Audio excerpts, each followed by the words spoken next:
एक वीरान और सूखे जंगल में एक सुंदर चिड़िया उड़ रही थी। तभी उसने देखा कि जमीन पर 3 अंडे पड़े हुए हैं। उसने सभी जानवरों को वहां इकट्ठा कर लिया। सभी जानवर खड़े आपस में बातें कर रहे थे।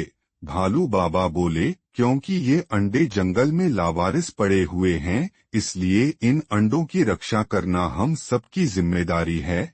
शेर बोला, बाबा जी, इन अंडों में ऐसा क्या है?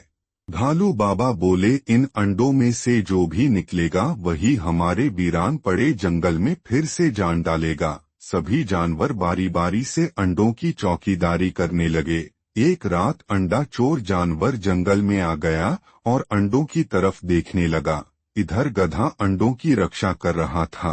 गधा आलसी था, इसलिए वो सो गया और दूसरी तरफ अंडा चोर ने देखा कि गधा सो गया है और मौका पाकर वो आया और अंडों को खाने लगा। उसने एक अंडा खाया और इधर उधर देखने लगा। फिर उसने दूसरा अंडा भी खा लिया। जैसे ही वह तीसरा अंडा खाने लगा, वहां शेर आ गया और शेर ने दहाड़ लगाई। अंडा चोर अपनी जान बचाकर वहां से भाग गया। शेर की दहाड़ से गधा उठ गया और शेर ने उसे खूब डांट लगाई।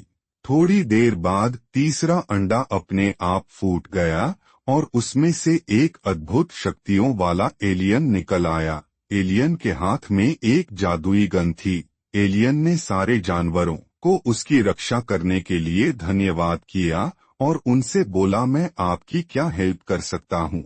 भालू बाबा बोले, हमारे जंगल में हरियाली नहीं है, यहाँ सूखा पड़ा हुआ है। अगर तुम यहाँ हरियाली कर दो तो हम सब जानवर खुश हो जाएंगे। ये सुनकर एलियन ने अपनी गन को आसमान की तरफ चला दिया। जैसे ही गन चली, चारों तरफ रोशनी हो गई। कुछ भी देखना मुश्किल हो रहा था। जैसे ही रोशनी हटी तो जंगल हरा भरा हो गया। यह देखकर सभी जानवर खुश हो गए और नाचने कूदने लगे और सभी ने एलियन को थैंक यू कहा।